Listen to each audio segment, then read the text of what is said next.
नमस्ते, सब कैसे हो? ठीक है ना? കഴിഞ്ഞ ക്ലാസ്സിൽ സുമിത്രാനന്ദൻ പന്ത് എഴുതിയ നൗക വിഹാർ എന്ന കവിതയാണ് നമ്മൾ പഠിച്ചത്. അതിൻ്റെ ആദ്യ ഭാഗം. ഈ കവിതയിൽ ഗംഗാനദിയെക്കുറിച്ചിട്ടുള്ള വർണ്ണനയാണ് കവി നടത്തിയിട്ടുള്ളത്. രാത്രികാലം, നിലാവുള്ള രാത്രിയിലെ ഗംഗാനദി. അപ്പോൾ സുഹൃത്തുക്കളോടൊപ്പം കവി രാത്രിയിൽ ഗംഗാനദിയിലൂടെ നടത്തിയ തോണിയാത്രയെക്കുറിച്ചാണ് പറയുന്നത്. അപ്പോൾ ഗംഗാനദിയുടെ മനോഹരമായ വർണ്ണനയാണ്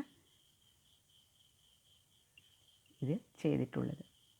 നമ്മൾ കഴിഞ്ഞ ക്ലാസ്സിൽ പറഞ്ഞു നിർത്തിയത് കവിയും അദ്ദേഹത്തിൻ്റെ സുഹൃത്തുക്കളും വഞ്ചിയിൽ യാത്ര ആരംഭിച്ചു. അപ്പോൾ ഒരു ഹംസത്തെ പോലെ വഞ്ചി മുന്നോട്ട് ചലിച്ചു തുടങ്ങി, നീങ്ങി തുടങ്ങി. അപ്പോൾ അതുവരെ അനങ്ങാതെ കിടന്നിരുന്ന നദിയിലെ ജലം പതുക്കെ ഇളകി തുടങ്ങി. അപ്പോൾ ചെറിയ ചെറിയ ഓളങ്ങൾ ഇങ്ങനെ നദിയിൽ ഉണ്ടായി.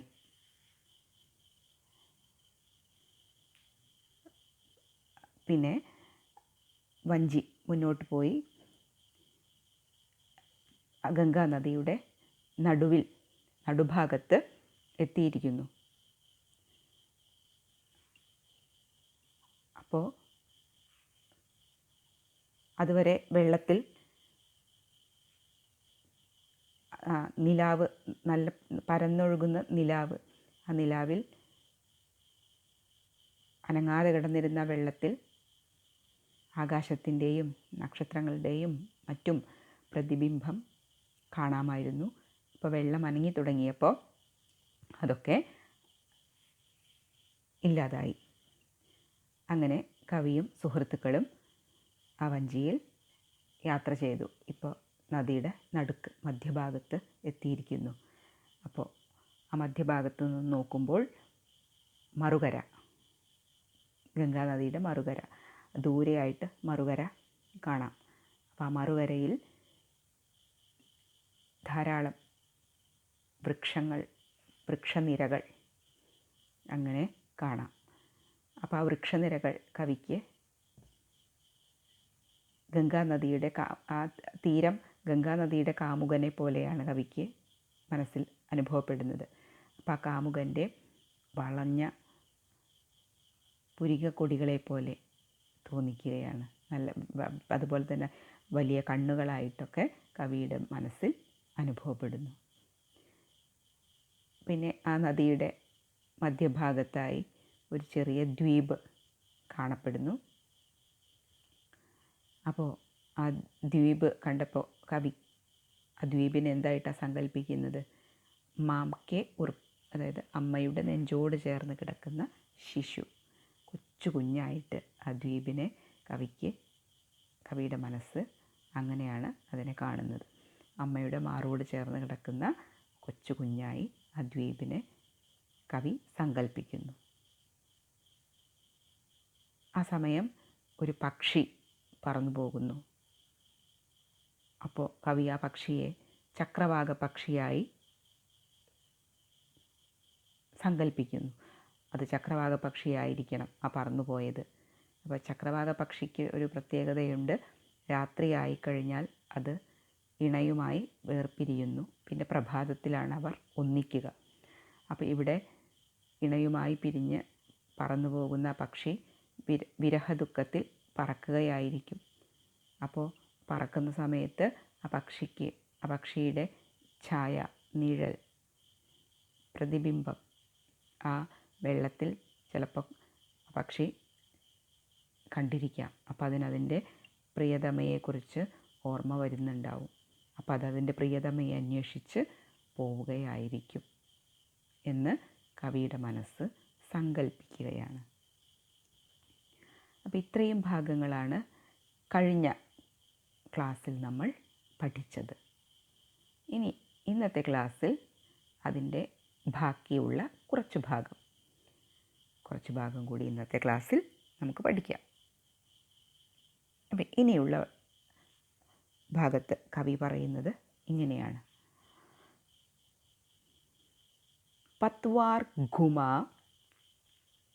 अब प्रतनु भार नौका घूमी विपरीत धार डांडोम के चल करतल पसार भर भर मुक्ताफल फेन स्वार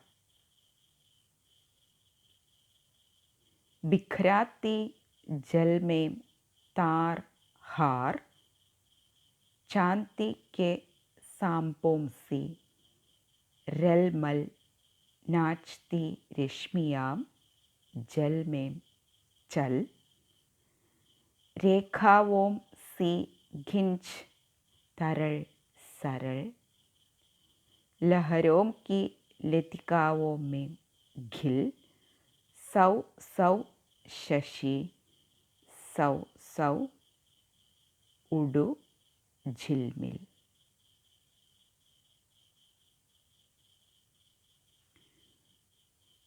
പത്വാർ ഘുമ അപ് പ്രതനു ഭാർ.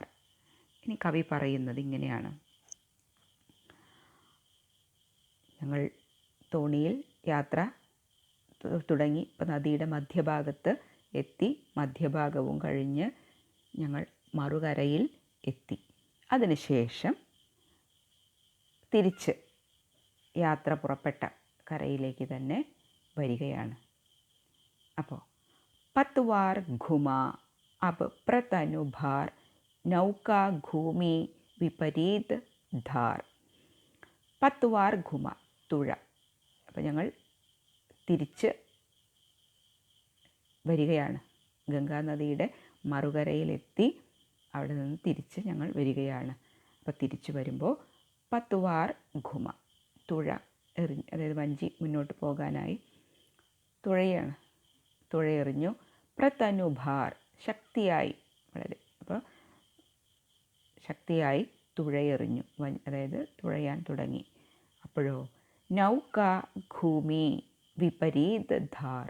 ശക്തിയായിട്ട് തുഴഞ്ഞപ്പോൾ നൗക തോണി, വഞ്ചി, വിപരീത് ധാർ ഘൂമി വിപരീത എതിർദിശയിലേക്ക് ഘൂമി തിരിഞ്ഞു.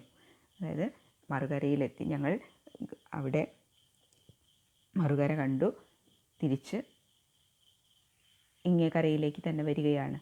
അപ്പോൾ ഇങ്ങേ കരയിലേക്ക് വഞ്ചിയെ തിരിക്കുകയാണ്. അപ്പോൾ ശക്തിയായിട്ട് തുഴയെറിഞ്ഞു. അപ്പോൾ ആ ശക്തിയിൽ നൗക അല്ലെങ്കിൽ വഞ്ചി വിപരീത ധാർ എതിർദിശയിലേക്ക് ഭൂമി തിരിഞ്ഞു.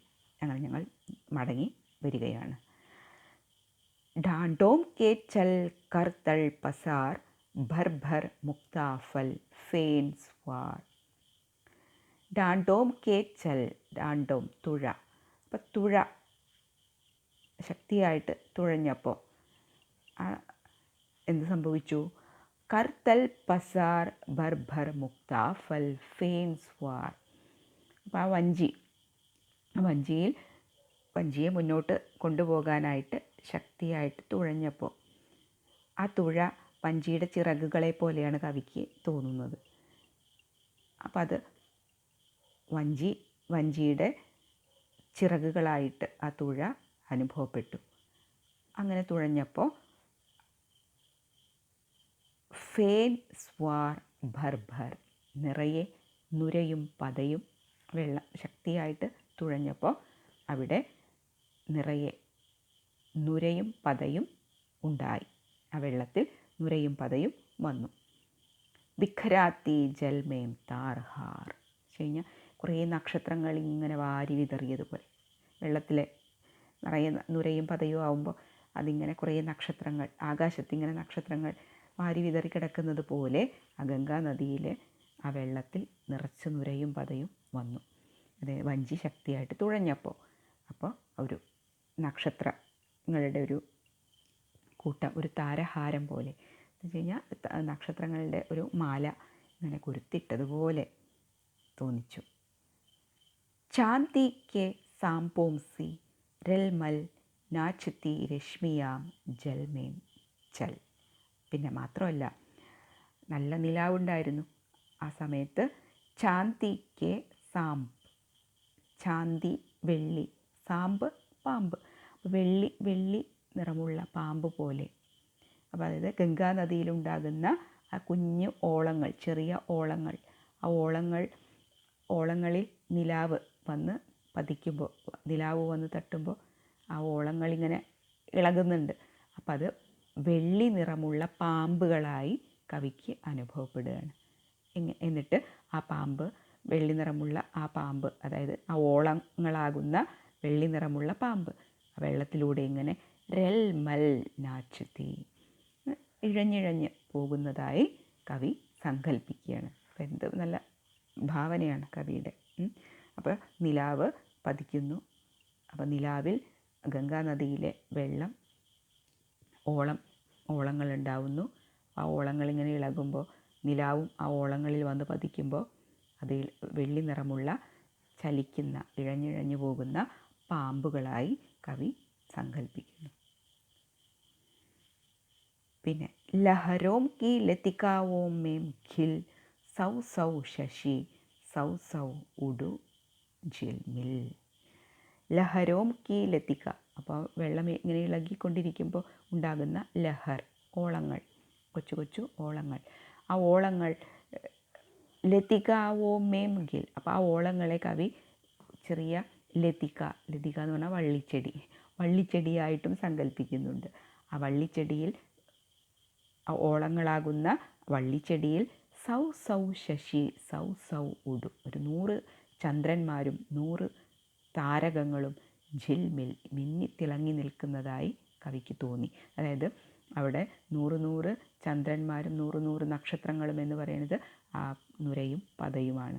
അപ്പോൾ ആ നുരയും പതയുമൊക്കെ ഇങ്ങനെ നിലാവ് പൊഴിച്ചു നിൽക്കുന്ന ചന്ദ്രനായിട്ടും മിന്നിത്തിളങ്ങുന്ന നക്ഷത്രങ്ങളായിട്ടും ഒക്കെ കവിക്ക് തോന്നുകയാണ്. അപ്പോൾ വെള്ളം ഇളകിക്കൊണ്ടിരിക്കുന്നു. അപ്പോൾ ആ ഇളകുന്ന വെള്ളത്തിൽ ചെറിയ ചെറിയ ലഹർ, ഓളങ്ങൾ ഉണ്ടാകുന്നു. ആ ഓളങ്ങൾ ഇങ്ങനെ വളഞ്ഞും പുളഞ്ഞൊക്കെ ഇങ്ങനെ പോകുന്ന ആ ഓളങ്ങൾ ഒരു ലതിക, ഒരു വള്ളിച്ചെടിയായിട്ടാണ് പിന്നെ കവി സങ്കല്പിക്കുന്നത്. അപ്പോൾ ആ വള്ളിച്ചെടിയിൽ നിറയെ സൗ സൗ ശശി, 100 കണക്കിന് ശശി ചന്ദ്രനും, സൗ സൗ ഉഡു 100 കണക്കിന് നക്ഷത്രങ്ങളും ജിൽമിൽ മിന്നി നിൽക്കുന്നതായിട്ട് തോന്നിക്കുന്നു. എന്ന് വെച്ച് കഴിഞ്ഞാൽ ആ നുരയും പതയും, വെള്ളത്തിലുണ്ടാകുന്ന നുരയും പതയും, ആ നുരയും പതയുമാണ് ഇവിടെ ചന്ദ്രനും നക്ഷത്രങ്ങളും ഒക്കെ ആയിട്ട് കവി സങ്കല്പിക്കുന്നത്. അപ്പോൾ നമുക്കൊന്നുകൂടി ആ വരികൾ ഒന്നുകൂടി നമുക്ക് നോക്കാം. പത്വാർ ഘുമ അബ് പ്രതനുഭാർ. അപ്പം ഞങ്ങൾ പത്വാർ തുഴ, പ്രതനുഭാർ ഘുമ ശക്തിയായിട്ട് തുഴഞ്ഞു വഞ്ചി. അപ്പോഴോ നൗക ഘൂമി വിപരീത ധാർ, ശക്തിയായിട്ട് തുഴഞ്ഞപ്പോൾ നൗക ആ വഞ്ചി വിപരീത ധാർ ഘൂമി എതിർദിശയിലേക്ക് തിരിഞ്ഞു. അപ്പം ഞങ്ങൾ മറുകരയിൽ നിന്ന് തിരിച്ച് ഇങ്ങോട്ടേക്ക് തന്നെ വരികയാണ്. അപ്പോൾ വഞ്ചി മറുകരയിൽ നിന്ന് ഇങ്ങേ കരയിലേക്ക് തിരിച്ചു. ढांढों के चल कर तल पसार भर भर मुक्ता फल फेन स्वार. ढांढों के चल कर तल पसार. അപ്പോൾ ഡാണ്ടോം കെ ചൽ, ആ തുഴകൾ ഇങ്ങനെ എറിയുമ്പോൾ, തുഴയുമ്പോൾ അത് വഞ്ചിയുടെ, ആ തോണിയുടെ ചിറകുകളായിട്ട് കവിക്ക് അനുഭവപ്പെടുന്നു. അപ്പോൾ ആ വഞ്ചിയിലെ തുഴകൾ വഞ്ചിയുടെ ചിറകുകളായിട്ട് തോന്നിക്കുന്നു. അങ്ങനെ ചിറക് വിരിച്ച് അതങ്ങനെ മുന്നോട്ട് പോകുന്നു. അപ്പോൾ വെള്ളത്തിൽ എന്ത് സംഭവിക്കുന്നു? ഫെയിൻ സ്വാർ, നുരയും പതയും ഉണ്ടാകുന്നു. ബിഖരാത്തി ജൽമേം താർഹാർ. അപ്പോൾ കുറേ നക്ഷത്രങ്ങളുടെ ഒരു മാല ഇങ്ങനെ കൊരുത്തിട്ടതുപോലെ നിറയെ നുരയും പതയും വെള്ളത്തിൽ കാണപ്പെടുന്നു. ചാന്തി കെ സാംപോം സി രൽമൽ നാച്ചത്തി രശ്മിയാം ജൽമേം ചൽ. പിന്നെ മാത്രമല്ല, വെള്ളം ഇങ്ങനെ ഇളകിക്കൊണ്ടിരിക്കുമ്പോൾ അവിടെ നിറച്ച് ഓളങ്ങൾ, ചെറിയ ചെറിയ ഓളങ്ങൾ ഉണ്ടാകുന്നു. ആ ഓളങ്ങൾ കവിക്ക് ചാന്തി കെ സാമ്പ്, വെള്ളി നിറമുള്ള സാമ്പ്, പാമ്പുകളായിട്ട് തോന്നിക്കുന്നു. വെള്ളി നിറമുള്ള പാമ്പുകളെ പോലെ തോന്നിക്കുന്നത് നിലാവുള്ളത് കൊണ്ട്, ഓളങ്ങൾ ഇങ്ങനെ ഇളകിക്കൊണ്ടിരിക്കുന്ന ഓളങ്ങൾ. അപ്പം ആ ഓളങ്ങളിൽ ഈ നിലാവ് വന്ന് പതിക്കുമ്പോൾ ആ ഓളങ്ങൾ ഇങ്ങനെ വളഞ്ഞും പൊളഞ്ഞും ഒക്കെ പോകുമ്പോൾ അതൊരു പാമ്പിനെ പോലെ കവിക്ക് തോന്നുന്നു. അപ്പോൾ ആ വെള്ളി നിറമുള്ള പാമ്പുകൾ ഇങ്ങനെ ഇഴഞ്ഞിഴഞ്ഞ് പോകുന്നതായിട്ട് കവി സങ്കല്പിക്കുന്നു. പിന്നെ അതുമാത്രമല്ല, ലഹരോം കി ലത്തിക്കാവോം, ആ ഓളങ്ങളെ കവി ലതിക, ഒരു വള്ളിച്ചെടിയായിട്ടും സങ്കല്പിക്കുകയാണ്. വള്ളി. അപ്പോൾ ആ വള്ളി, ഓളങ്ങളാകുന്ന വള്ളിയിൽ നിറയെ സൗ സൗ ശശി സൗ സൗ ഉഡു ജിൽമിൽ, 100 ചന്ദ്രന്മാരും 100 നക്ഷത്രങ്ങളും മിന്നി മിന്നി നിൽക്കുന്നതായി തോന്നുന്നു. എന്ന് വെച്ച് കഴിഞ്ഞാൽ വെള്ളത്തിലുണ്ടാകുന്ന ഓളങ്ങൾ, ആ ഓളങ്ങളിൽ നിലാവ് വന്ന് പതിക്കുന്നു. അപ്പോൾ വഞ്ചി ശക്തിയായിട്ട് തുഴഞ്ഞാണ് പോകുന്നത്. അപ്പോൾ നുരയും പതയും ഉണ്ടാവുന്നു. ആ നുരയും പതയും ഈ ചന്ദ്രനും നക്ഷത്രങ്ങളുമായി കവി സങ്കല്പിക്കുന്നു. പിന്നെ ഞങ്ങൾ വീണ്ടും വഞ്ചി തുഴഞ്ഞ് മുന്നോട്ട് വരികയാണ്.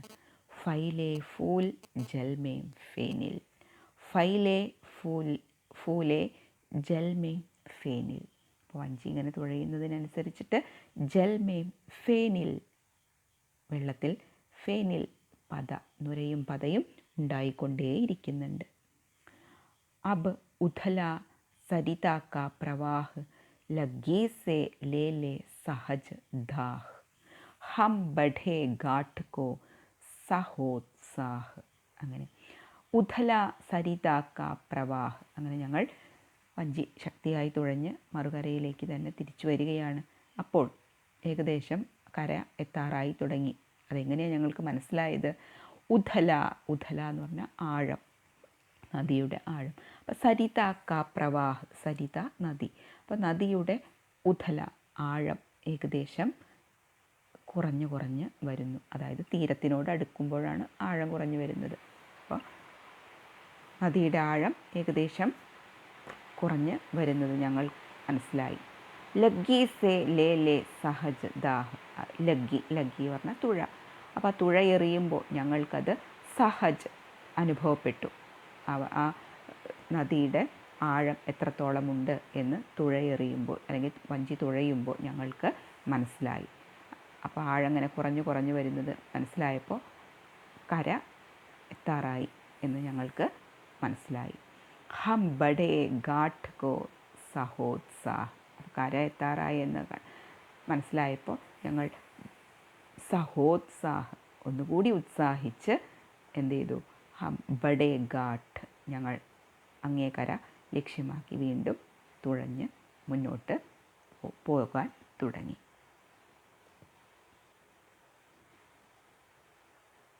അപ്പം നമുക്ക് ഇന്നത്തെ ഈ ഒരു ക്ലാസ്സിൽ ഈ ഒരു ഭാഗം വെച്ച് നമുക്ക് തൽക്കാലം നിർത്താം. ഇനി ഇതിൻ്റെ കുറച്ചും കൂടിയുണ്ട്, ഇതിൻ്റെ ബാക്കി. അത് അടുത്തൊരു ക്ലാസ്സിൽ എടുത്ത് അത് നമുക്ക് പൂർത്തിയാക്കാവുന്നതാണ്. അപ്പോൾ ഇവിടെ കാര്യമായിട്ട് കവി പറയുന്നത് ഗംഗാനദിയുടെ മറുകരയിലെത്തി മറുകരയിൽ നിന്ന് തിരിച്ച് പോരുമ്പോൾ വഞ്ചി മുന്നോട്ട് നീക്കാൻ ശക്തിയായിട്ട് തുഴയുന്നു. ആ സമയത്ത് വെള്ളത്തിൽ നുരയും പതയും ഉണ്ടാകുന്നു. ആ നുരയും പതയും ഇങ്ങനെ നക്ഷത്രങ്ങൾ വാരി വിതറിയതുപോലെ, വെള്ളത്തിലിങ്ങനെ നക്ഷത്രങ്ങൾ വാരി വിതറിയതുപോലെ കവിക്ക് തോന്നുന്നു. പിന്നെ അത് മാത്രമല്ല, വെള്ളം ഇളകിക്കൊണ്ടിരിക്കുമ്പോൾ ഓളങ്ങൾ ഉണ്ടാകുന്നു. ആ ഓളങ്ങൾ വെള്ളി നിറമുള്ള പാമ്പുകളായി കവിക്ക് അനുഭവപ്പെടുന്നു. ആ വെള്ളി നിറമുള്ള പാമ്പുകൾ ഇങ്ങനെ ഇഴഞ്ഞിഴഞ്ഞ് പോകുന്നതായിട്ട് കവി സങ്കല്പിക്കുന്നു.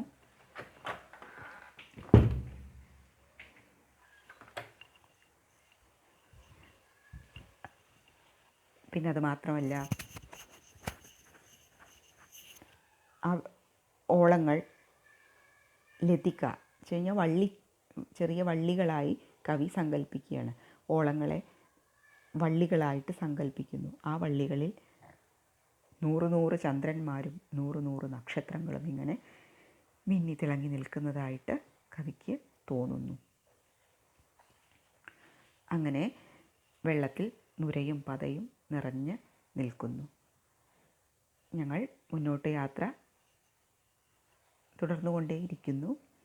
അപ്പോഴേക്കും തിരിച്ച് ഇങ്ങേ കരയിലേക്ക് എത്താറായി എന്ന് ഞങ്ങൾക്ക് മനസ്സിലായി. അതെങ്ങനെയായിരുന്നു? നദിയുടെ ആഴം ഏകദേശം ഞങ്ങൾക്ക് ഈ തുഴയെറിയുന്ന സമയത്ത്, വഞ്ചി തുഴയുന്ന സമയത്ത് ഞങ്ങൾക്ക് നദിയുടെ ആഴം ഏറെക്കുറെ മനസ്സിലാക്കാൻ സാധിച്ചു. അപ്പോൾ നദിയുടെ ആഴം കുറഞ്ഞു വരുന്നതായിട്ട് അനുഭവപ്പെട്ടു. അപ്പം ഞങ്ങൾക്ക് മനസ്സിലായി തീരം എത്താറായി, കരയെത്താറായി എന്ന്. അപ്പോൾ കരയിലേക്ക് എത്താൻ ഞങ്ങൾ ഉത്സാഹത്തോടു കൂടി വീണ്ടും ആഞ്ഞ് തുഴഞ്ഞു. അങ്ങനെ ഞങ്ങൾ കര ലക്ഷ്യമാക്കി തോണിയുമായി സഞ്ചരിക്കുകയാണ്. ഇതിൻ്റെ തുടർച്ച ബാക്കി കുറച്ച് ഭാഗം കൂടിയുണ്ട്.